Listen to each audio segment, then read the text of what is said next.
Airbus A320 model విమానాల్లో సాంకేతిక సమస్యతో ప్రపంచవ్యాప్తంగా విమాన సర్వీసులు ప్రభావితమవుతున్నాయి. భారత్లోనే 200కు పైగా విమానాల రాకపోకలకు అంతరాయం ఏర్పడింది.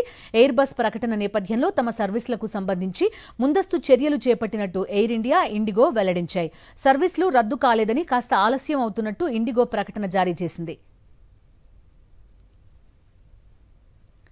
భారతీయ ఎయిర్లైన్స్ సంస్థల వద్ద A320 మోడల్ విమానాలు 560 వరకు ఉన్నాయి. సాంకేతిక సమస్య కారణంగా 200 నుంచి 250 విమానాల్లో సాఫ్ట్వేర్ లేదా హార్డ్వేర్ మార్పులు చేయాల్సి ఉన్నట్టుగా సమాచారం. సాంకేతిక సమస్యల కారణంగా పలు విమాన సర్వీసులు షెడ్యూల్లో మార్పులు ఉండొచ్చని ఇండిగో ప్రకటన విడుదల చేసింది. ఎయిర్ ఇండియా ఎక్స్ప్రెస్ కూడా ఇలాంటి ప్రకటనే చేశాయి. మార్గదర్శకాలకు అనుగుణంగా చర్యలు తీసుకుంటున్నామని, పలు మార్గాల్లో సర్వీసులకు అంతరాయం కలగొచ్చని పేర్కొన్నాయి. ఎయిర్పోర్ట్కి బయలుదేరే ముందే ఫ్లైట్ స్టేటస్ చెక్ చేసుకోవాలని ప్రయాణికులకు సూచించాయి.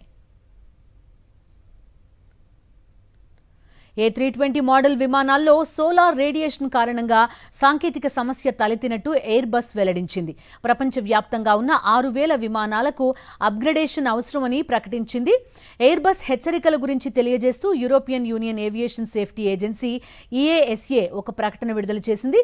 ఈ రేడియేషన్ కారణంగా A320 విమానాల నియంత్రణకు సంబంధించిన కీలక డేటా దెబ్బతిన్నట్టు వెల్లడించింది. సాఫ్ట్వేర్లో మార్పులు చేయాల్సిన పరిస్థితి ఏర్పడిందని తెలిపింది. దీంతో ప్రపంచవ్యాప్తంగా పలు విమానాల రాకపోకలపై ప్రభావం పడింది. ఇప్పటికే తమ సంస్థకు చెందిన 35 ఎయిర్ బస్ సర్వీసులను రద్దు చేసినట్టు ఎయిర్ ఫ్రాన్స్ ప్రకటించింది. తమ విమాన సర్వీసుల్లో 70% ప్రభావితమయ్యాయని కొలంబియన్ ఎయిర్లైన్ ఏవియాంకా వెల్లడించింది.